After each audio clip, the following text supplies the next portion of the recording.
మత్తయి సువార్త 5వ అధ్యాయము. ఆయన ఆ జనసమూహములను చూచి కొండ ఎక్కి కూర్చుండగా ఆయన శిష్యులు ఆయన యుద్ధకు వచ్చిరి. అప్పుడు ఆయన నోరు తెరచి ఈలాగు బోధింపసాగెను. ఆత్మ విషయమై దీనులైన వారు ధన్యులు, పరలోక రాజ్యము వారిది.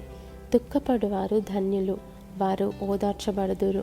సాత్వికులు ధన్యులు, వారు భూలోకమును స్వతంత్రించుకొందురు.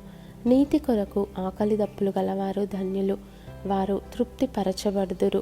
కనికరము గలవారు ధన్యులు, వారు కనికరము పొందుదురు. హృదయశుద్ధి గలవారు ధన్యులు, వారు దేవుని చూచెదరు. సమాధానపరచువారు ధన్యులు, వారు దేవుని కుమారులనబడుదురు. నీతి నిమిత్తము హింసింపబడువారు ధన్యులు, పరలోక రాజ్యము వారిది.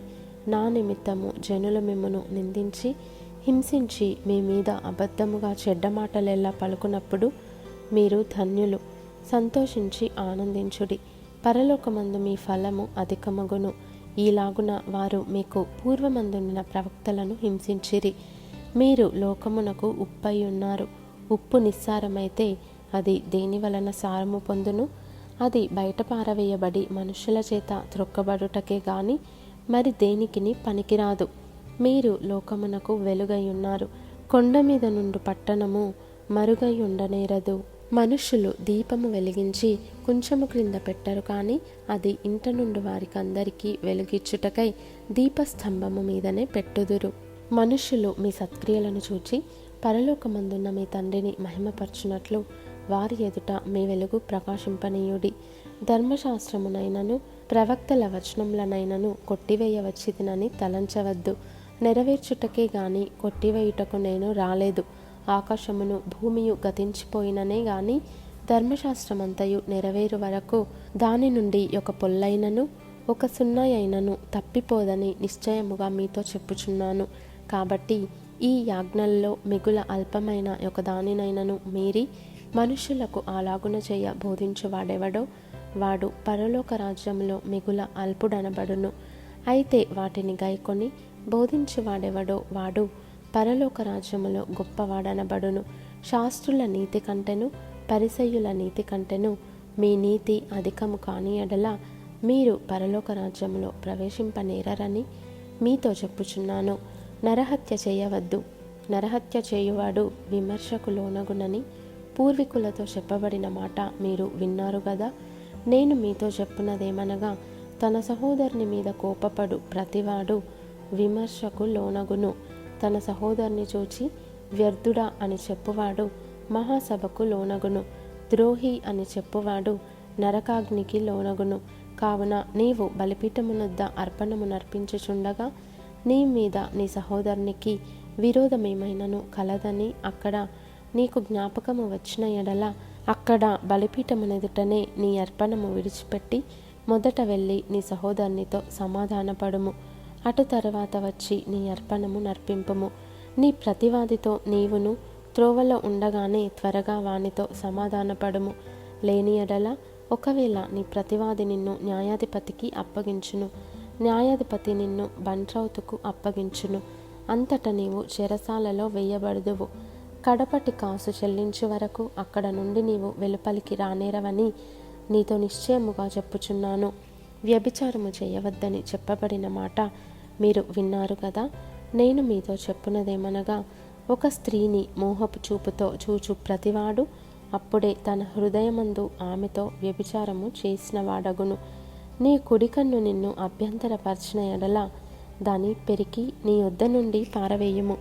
నీ దేహమంతయు నరకంలో పడవేయబడకుండా నీ అవయవములలో నొకటి నశించుట నీకు ప్రయోజనకరము గదా. నీ కుడి చెయ్యి నిన్ను అభ్యంతరపరిచిన ఎడల దాని నరికి నీ యొద్ద నుండి పారవేయుము. నీ దేహమంతయు నరకములో పడకుండా నీ అవయవములలో ఒకటి నశించుట నీకు ప్రయోజనకరము గదా. తన భార్యను విడనాడువాడు ఆమెకు పరిత్యాగ పత్రిక ఇయ్యవలెనని చెప్పబడి ఉన్నది గదా. నేను మీతో చెప్పున్నదేమనగా, వ్యభిచార కారణమును బట్టిగాక తన భార్యను విడనాడు ప్రతివాడును ఆమెను వ్యభిచారినిగా చేయుచున్నాడు. విడనాడబడిన దానిని పెండ్లాడువాడు వ్యభిచరించుచున్నాడు. మరియు నీవు అప్రమాణము చేయక నీ ప్రమాణములను ప్రభువునకు చెల్లింపవలెనని పూర్వీకులతో చెప్పబడిన మాట మీరు విన్నారు గదా. నేను మీతో చెప్పున్నదేమనగా, ఎంత మాత్రము ఒట్టు పెట్టుకొనవద్దు. ఆకాశము తోడనవద్దు, అది దేవుని సింహాసనము. భూమి తోడనవద్దు, అది ఆయన పాదపీఠము. యెరూషలేము తోడనవద్దు, అది మహారాజు పట్టణము. నీ తల తోడని ఒట్టు పెట్టుకొనవద్దు. నీవు ఒక వెంట్రుకనైనను తెలుపుగా గాని నలుపుగా గాని చేయలేవు. మీ మాట అవునంటే అవును, కాదంటే కాదు అని ఉండవలెను. వీటికి మించినది దుష్టుని నుండి పుట్టునది. కంటికి కన్ను, పంటికి పళ్ళు అని చెప్పబడిన మాట మీరు విన్నారు గదా. నేను మీతో చెప్పున్నదేమనగా, దుష్టుని ఎదిరింపక నిన్ను కుడి చెంప మీద కొట్టువాని వైపునకు ఎడమ చెంప కూడా త్రిప్పుము. ఎవడైనా నీ మీద వ్యాజ్యము వేసి నీ అంగీ తీసుకొనగోరిన ఎడల వానికి నీ పై వస్త్రము కూడా ఇచ్చివేయుము. ఒకడు 1 మైలు దూరము రమ్మని నిన్ను బలవంతము చేసిన ఎడల వానితో కూడా 2 మైళ్ళు వెళ్ళుము. నిన్ను అడుగువానికిమ్ము. నిన్ను అప్పు అడుగగోరు వాని నుండి నీ ముఖము త్రిప్పుకొనవద్దు. నీ పొరుగువాని ప్రేమించి నీ శత్రువును ద్వేషించుమని చెప్పబడిన మాట మీరు విన్నారు కదా. నేను మీతో చెప్పున్నదేమనగా, మీరు పరలోకమందున్న మీ తండ్రికి కుమారులై ఉండునట్లు మీ శత్రువులను ప్రేమించుడి. మిమ్మును హింసించు వారి కొరకు ప్రార్థన చేయుడి.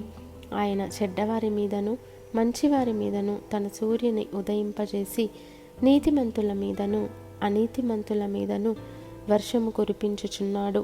మీరు మిమ్మును ప్రేమించు వారినే ప్రేమించిన ఎడల మీకేమి ఫలము కలుగును? సుంకరులను అలాగు చేయుచున్నారు కదా.